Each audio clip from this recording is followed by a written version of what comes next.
Bonjour. Pas très abattu, hein? Surtout que hier vous avez dit que des mémoires des sélectionneurs nationaux, jamais vous avez eu à prendre 3 buts comme ça. Non. Qu'est-ce qui Non. n'a pas marché? Je pense que on a eu un problème de communication. Un problème de communication et puis il y a eu un impact physique qui a été imposé et dans lequel on n'a pas su trouver des solutions très rapidement. Quand on a commencé un peu à sortir la tête de l'eau, on a pris un penalty, mais ce qui n'a pas arrangé les choses. Et puis voilà, donc c'est un match à oublier, un match à... Mais bon, c'est un mal pour un bien, parce qu'on va régler beaucoup de choses. On va savoir que certains joueurs comme Ngoma sont bons, hein, très bons pour le poste dans lequel il a joué. Et voilà, on verra le reste après. Et vous étiez effectivement déçu et vous ne reconnaissiez plus vos joueurs. Pourquoi?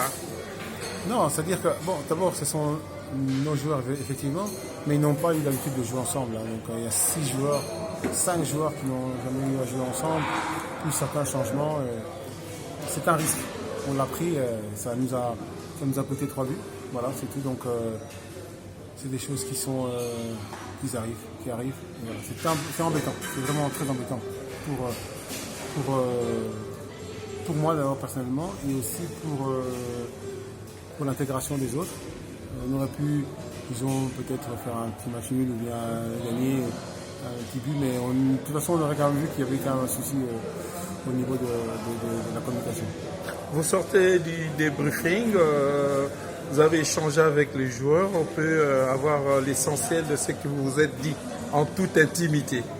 Non, c'était simple, ils ont tous reconnu qu'effectivement on avait un problème de communication, on avait un souci dans les enchaînements, dans les transitions, qui ne se faisaient pas comme ça se fait d'habitude. Bon, à leur décharge, ils ont fait 2 entraînements. Mais c'est nous qui avons accepté le match. On pouvait dire non et préparer notre match contre le Maroc, auquel on était invité. On a pris le match de Burkina parce qu'il fallait jouer le plus possible. Et là, donc, on tombe sur peut-être un excès de confiance en disant voilà, bon, 2 entraînements, on verra ce que ça va donner. Mais voilà, donc c'est une défaite qui nous donne des indications en tout cas. Il était prévu qu'en principe, aujourd'hui, la délégation devait se déplacer pour Rabat. Vous restez sur place à El Jadida pour aller à la veille du match. Il n'y aura pas un handicap. Et puis, quel travail vous avez en vue pour le reste de quelques jours de préparation avant d'affronter le Maroc? C'est très simple. On va travailler les automatismes et surtout la communication entre nous et on va revenir aux fondamentaux, c'est-à-dire poste par poste, donner les tâches avec ce qu'il faut. Et voilà, donc on va revenir là-dessus, on va retravailler là-dessus, on va travailler les zones de pressing, enfin tout ce qui est en l'occurrence utile pour qu'on puisse avoir un collectif assez vite, assez tôt, puisqu'on a un match le 13, on est le 10 aujourd'hui. On va travailler assez rapidement. L'état de l'infirmerie avec la sortie de Tisserand au cours du match, on a eu des craintes. Il y a Ifaso également qui semble avoir aussi quelques soucis, quelques bobos, de même que Niskens. Pour le moment, rien de grave à signaler. Donc pour le moment, je n'ai pas à me soucier. Et puis vu que le médecin m'a dit qu'il n'y avait rien de grave. Donc on reprendra peut-être certains. On essaiera d'autres. Tout ceci, on verra ça à l'entraînement demain. Le pays attend de vous voir de nouveau face au Maroc avec le score qu'il a réalisé face au Sénégal, 3-1. On n'est pas trop à l'aise. Hein? Oui, je vous comprends, mais c'est un match. C'est un match amical. Je ne vais pas dire que c'est un match en enjeu, c'est un match amical où on devra travailler la communication, travailler notre football, et c'est tout. Donc c'est une équipe qui est très en succès pour le moment, qui est très en pleine bourre, comme on appelle ça. Ça va, c'est bien. Donc, j'ai vu les images. J'ai vu, bon, c'est le style marocain, donc on préfère avoir un style marocain qu'un style burkina où on est très très très physique et presque vraiment à la limite et la correction, mais bon, ça c'est un style qui convient plus à un jeu où on pourrait voir ce qu'on veut au niveau du football. Mais n'empêche, je pense qu'on a quand même raté notre sortie, ça c'est le moins ce qu'on peut dire, et ça arrive. Malheureusement, ça nous est arrivé et c'est dommage. C'est la vie des compétiteurs. Bah oui, mais bon, voilà. Donc, tu ne t'entraînes à rien, on a essayé, on est venu avec des nouveaux joueurs et on a essayé. Donc c'est tout. C'est vrai que on est très mal à l'aise quand on a un score comme pareil, mais il est clair que bon, il faut relever la tête et botter en touche toute négativité. Donc on doit maintenant aller dans le sens du progrès et tout. Je pense que c'est un bien pour un mal. C'est un mal pour un bien. Bon. Nous vous remercions, coach. Merci. Au revoir. Allez.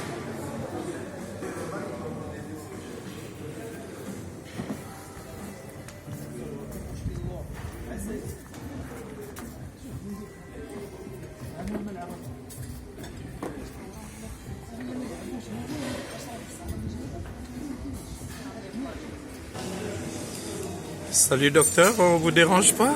Non. Parce que au sortir du stade, on a eu quand même des inquiétudes sur l'état de santé de Tisserand notamment, qui est sorti en cours de match.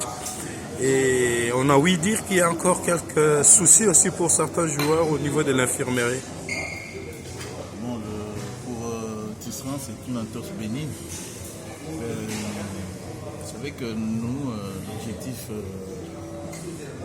principal, comme l'a dit le président, le coordinateur des équipes nationales, c'était le match du Maroc. Le Burkina est venu, on gère 2 matchs, il a une entorse bénigne.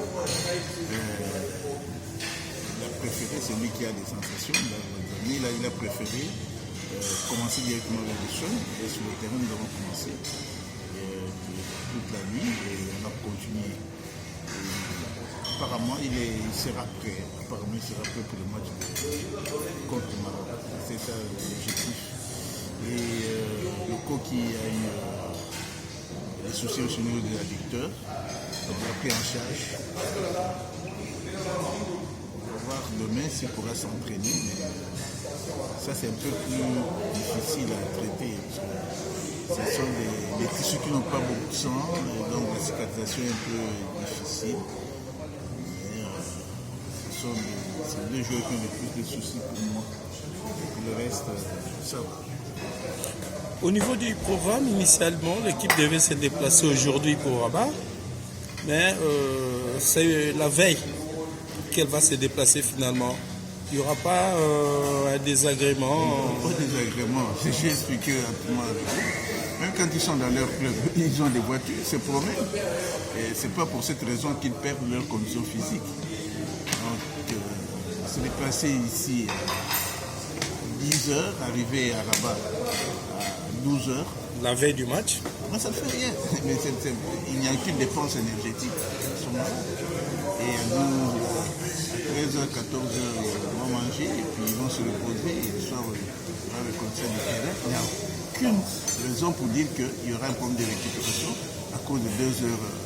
Il n'y a aucun joueur qui évolue dans son club en venant du ciel, on l'amène, il joue et puis il rentre. Donc, il y a toujours des déplacements, on bouge, les bus. Et seulement c'est le temps de voyage qui peut compter. 2 heures, un remorque bus, ça ne pose aucun problème.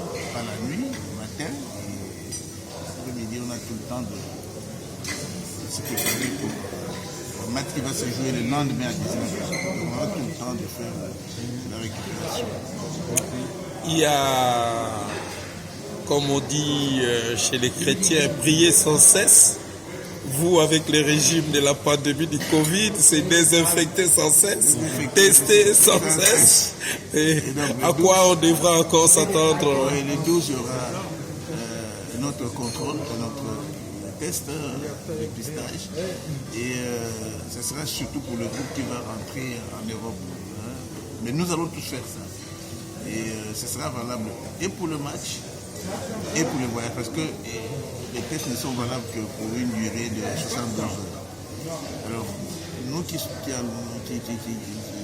resterons le groupe qui restera à Rabat va refaire le 15 pour voyager le 16. Et au total, nous aurons fait 4 tests. Un test à Kinshasa, 3 ici au Maroc. Voilà le protocole. Ah, j'ai craint pour la Linafoot. Comment les gens vont sortir de Kinshasa ou continuer avec la Linafoot. J'aurais suivi les décisions gouvernementales par rapport au voyage Kinshasa et dans nous, le comité de pilotage de la FECOFA, nous ne savons pas comment ça va se passer. À ce propos, il y a les frais, le coût. Oui. $30 par exemple, c'est pas exorbitant. Ici, tout est pris en charge par le gouvernement. Ah, ici, tout est pris en charge par le gouvernement. Chez nous, le gouvernement a déjà pris en charge les transports. Je pense qu'il faudra, si on tient à ce que ça continue comme il faut que le gouvernement prenne en charge aussi les tests. Sinon, Kinshasa étant une zone très infectée, aussi le nord Kivu, on va exporter la maladie de Kinshasa vers Képri, ou vers le Bas-Congo, ou vers tout simplement parce qu'on fait voyager des joueurs, ils prennent l'avion, peut-être avec le risque de contaminer d'autres voyageurs qui seront testés négatifs. Et c'est pas par le fait qu'on est joueur, qu'on est nécessairement négatif dans la Covid. C'est ça notre crainte que nous avons, en tant que comité de pilotage, exprimé cette crainte auprès des autorités lors de la journée de lancement du championnat. Comment ça va se passer? on en reparlera une fois qu'on sera au pays. On va continuer avec le même discours. Il faut protéger entre le plaisir et la santé des athlètes et ceux qui vont prendre les mêmes avions que les joueurs qui ne seraient pas testés et ceux qui seront dans ces stades où ces joueurs vont se produire, s'ils n'ont pas été testés, on ne sait pas si c'est une bonne chose. Ok, ça va. Merci, docteur.